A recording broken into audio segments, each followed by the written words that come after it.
አንድ ናት። ህይወት አንድ ናት።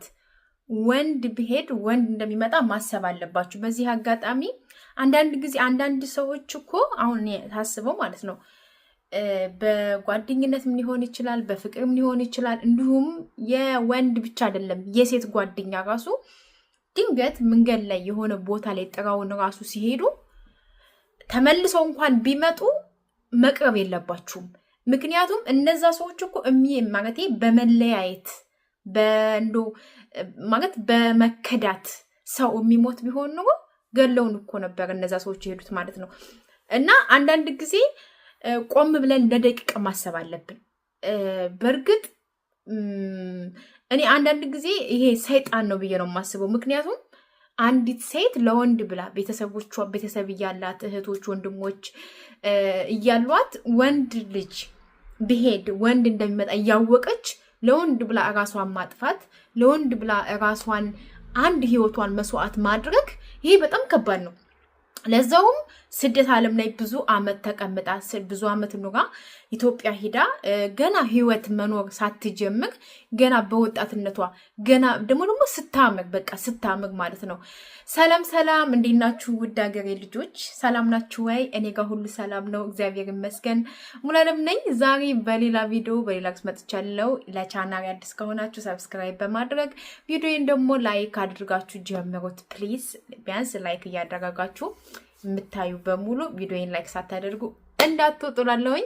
እንግዲህ ዛሬ ትናንትና የሆነ ቪዲዮ ቲክቶክ ላይ ሊብ ላይ እነሳራ ምናምን ያው እነሱ ናቸው ያሉት መቼም ለስደተኞቹ ድምጥ የሚሆኑት አነሰን በዛም እና አንዲት እህታችን በፍቅረኛዋ ምክንያት ወይም ደግሞ ደብዳቤ ለፍቅረኛዋ ጥፋ ህይወቷ ሰራ ጠፋ ወይም ህይወቷን ሰራ ጠፋችው እህታችን ሰራሷ። እስኪ አንድ ነገር ልበል። ብዙ ጊዜ በተለይ ዱባይ ላይ ሌላም አረብ ሀገራት ያው ሰረማያወሩ ወጥተው ሰረማይናገሩ ነው እንጂ ብዙዎቻችን ሁሉም ሰው የራሱ የሆነ ታሪክ የራሱ የሆነ ማንነት የራሱ የሆነ ያሳለፈው ስቶሪ አለ። ስለዚህ ሁሉም ሰው ሰረማያወራው ነው እና ብዙ ጊዜ በወንድ ምክንያት ራሳቸውን የሚያጠፉ ሴቶች በጣም ይገርሙኛል። በጣም ማለት ነው። ምክንያቱም ወንድ ቢሄድ ወንድ ይመጣል። እግዚአብሔር የተሻለ ነው ሊያመጣ። አንድ ወንድ እናንተ ፈልጋችሁት ወዳችሁት አፍቅራችሁት ያ ሰው ቀርባችሁት እናንተ ይሆናል በቃ የኔ ነው ብላችሁ አስባችሁ ፈጣሪ ግን የሆነ ሰዓት ላይ ከእናንተ ጋር ካራቀው ወይም ደግሞ ሌላ ሴት ጋር ከሄደ እናንተ ሁለተኛ ልትሆኑም ትችላላችሁ። በነገራችን ላይ አሁን የአሁኑ ዘመን ትውልድ ከራሴ ጀምሮ ማለት ነው የኔም የአሁኑ ትውልድ ስለሆንኩ ማለት ነው ብዙ ጊዜ አንዳንድ ሰዎች በቃ እንድታግል አስረዳችሁ ልክ ከእናንተ ጋር ጓደኛሞች ሆነው ከእናንተ ጋር በፍቅር አብራችሁ ሆናችሁ ተለያየን ብላችሁ ሳትጨርሱ ገና በ6 ወር በአመት በ3 ወር የሚያገቡ ወንዶች አሉ። ይሄ በጣም ብዙ ነገር የሚባለውም ነው የምንሰማውም የምናየውም ነገር ነው። ነገር ግን አንድ ነገር ማየት ያለባችሁ አንድ ነገር ማወቅ ያለባችሁ ነገር እኔ ስደት ላይ እድሜን በሙሉ ስደት ላይ ነው የኖርኩት። ቢያንስ 10 ምናምን አመት ስደት ላይ ኖሬ ቀሪ እድሜን ደግሞ በሀገሬ ላይ ደስተኛ ሁኜ ማሳለፍ እፈልጋለሁ። ቀሪ እድሜን ማለት ነው። ቀሪዋን እድሜን በሰላም በፍቅር በደስታ ከቤተሰቦቼ ጋር በሀገሬ ላይ ማሳለፍ እፈልጋለሁ። ወንድ ብሄድ ወንድ ይመጣል። ፈጣሪ እናንተ የተሻለውን ነገር ለዛውም ከዛ የበለጠ የምታፈቁት የምትወዱት የምትጨነቁለት የምትሳሱለት ቀና ብላችሁ እንኳን በአንድ አይና በሁለት አይነት እንኳን ለማየት የሚያጓጓ የሚያሳሳ እንዴት ነው አንዳንድ ጊዜ ቆንጆ ስታዩ የሆነ መልካም ሰው ስታዩ ህፃን ልጅ ስታዩ እኮ አንዳንድ ጊዜ ፈጣሪ ያሳድግ ብላችሁ እንደምታርፉት አንዳንድ ጊዜ ለማየት ራሱ የሚያሳሳ የኔ የምትሩት ሰው ፈጣሪ ይሰጣችኋል። አንዳንድ ሰዎች አሉ በተለይ ሴቶች ማለት ነው ወንድ ልጅ የፊቱን እንጂ የኋላውን አያይም። አንቺ ጋር ከሆነ ኦኬ ካንቺ ጋር ሆነ፣ ግን ካንቺ ጋር የሆነ ምክንያት ፈልጎ አንቺን ካልፈለገሽ ዛሬ ነገ አይልም ሲሄድ ማለት ነው። በቃ ቀስ ብሎ እንኳን አይደለም የሚሄደው ባንዴ ነው የሚሄደው። ምክንያቱም ያ ሰው ግን የሆነ ሰዓት ላይ ተመልሶ ወደ አንቺ ጋር ይመጣል ወይም ደግሞ በዛም ብሎ አንቺ ጋር ይመለሳል። ነገር ግን ማሰብ ያለብሽ ያ ሰው ወይም ያቺ ሰው የሴትም ጓደኛ ሊሆን ይችላል የሆነ መንገድ ላይ የሆነ ቦታ ላይ ጥረዋችሁ የሄዱ ሰዎች ተመልሰው ሲመጡ መቀበርም ማየትም አያስፈልግም። ምክንያቱም እነዛ ሰዎች እኮ ጥረውን ወረድ ገለውናል። በቃ በመለያየት በማዘን የሆነ ሰው ሲለየኝ ያዝኘ ከሆነ የሆነች ጓደኛ ስትጣለኝ ያዝኘ ከፍቶኝ ከሆነ ያቺ ሴት እኮ ወይም ያ ወንድ እኔ ይሄ መለያየት የሚገል ቢሆን ኖሮ እኮ ወረዲ ቀብረውናል፣ በቃ ገለውናል እኮ ሲጀመር። ስለዚህ ተመልሶ መጥተው እኔን ሊያክመኝ አይችልም ወይም ልታክመኝ አትችልም። ስለዚህ በህይወታችሁ የሆነ ሰው ሁሌ የምትጨቃጨቁ ከሆነ ሁሌ የምትጣሉ ከሆነ በቃ እህታችን ወረዲ እዚህ ጋር እኛ ስን ብናወራው እኛ ብዙ ልጆች እየሰራችሁ ነው ቪዲዮ በሰው ጉዳይና ብንሰራ ምን ብንል ልጅቷ አትመለስም። ግን ለምን ይሄ ይሆናል ማለት ለምን? ብዙዎቻችሁ አሁን የመጣ ፋሽን አለ። እንደውም ብዙዎቻችሁ ይሄ እኔ አንዳንድ ጊዜ እንደዚህ አይነት አንድ እህታችን ራሷን አጥፍታ ነፍሲ ማር ምናምን ብሎ የሚፖስት ካገኘ ኮሜንት ላይ ግቡ።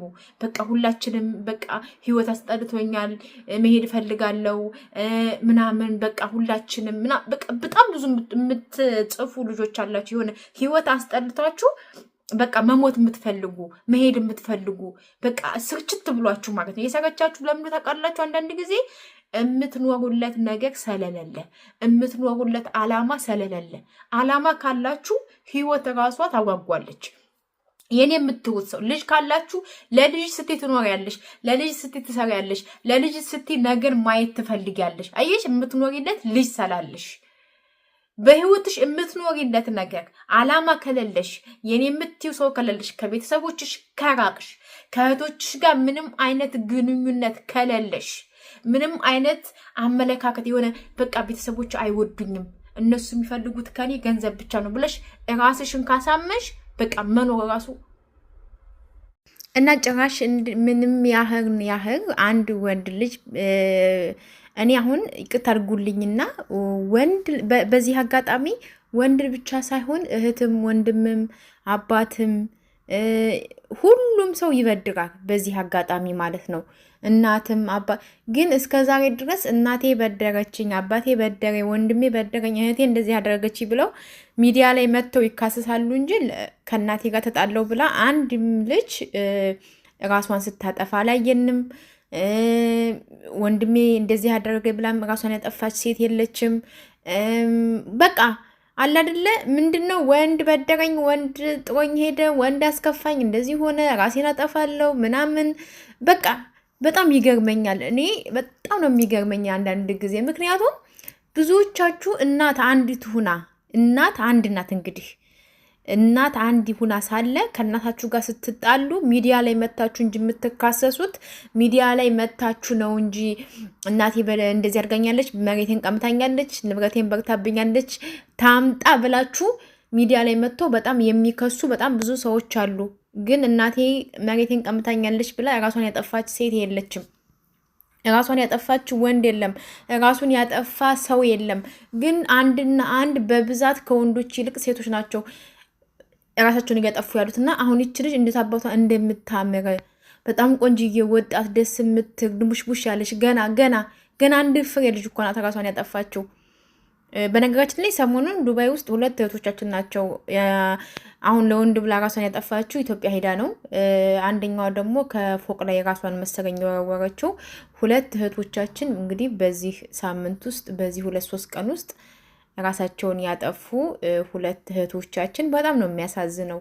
እኛ እኮ ስደት ዓለም ላይ የምንኖር ልጆች በተለይ ሰው ሀገር ላይ ሰው ቤት አንገታችን ደፍተን የምንሰራ ልጆች ኢትዮጵያ ገብተን ሰዎች የሚኖሩትን ህይወት ኑረን ራሳችንን ተክተን ልጆች ወርደን ቤተሰብ መስርተን መሞት ካለብን የምንሞተው።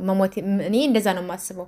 መሞትም እግዚአብሔር በቃችሁ ካለንም ሁሌ የምምለው ስደት ላይ የኖርኩትን ህይወት አትቁጠርብኝ ነው የምለው ፈጣሪን ለራሴ። እውነት እኔ በጣም ራስ ወዳድ ሰው ነኝ። ምክንያቱም ስደት ላይ ከስራ ኩሽና፣ ከኩሽና ምኝታ ቤት፣ ከምኝታ ቤት ኩሽና እያልኩ ኑሬ ከዛም ህይወቴን ሳልኖር ልጅ ሳልወልድ ቤተሰቦቼን ሳላስደስት የራሴን ህይወት በቃ ጀምሬ ፈጣሪ እንዳይወስደኝ።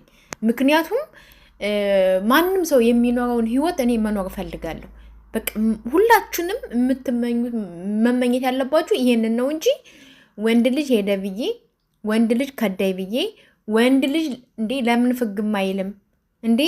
ማርያምን ነው የምላችሁ እንዴ ጉድ እኮ ነው። ሰው እኮ እንደ አንድ ሰው እንኳን የለም እናቴ አባቴ አስቀየሙኝ ብለው ራሳቸውን የሚያጠፉ ለወንድ እመቤቴን ለወንድ ብላችሁ ራሳቸውን የምታጠፉ ሰዎች እኔ እንጃ አላቅም።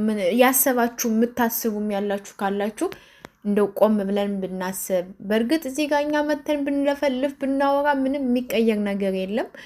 ግን ደግሞ የምታስቡ ካላችሁ ወንድ ቢሄድ ወንድ እንደሚመጣ እንዳትረሽ።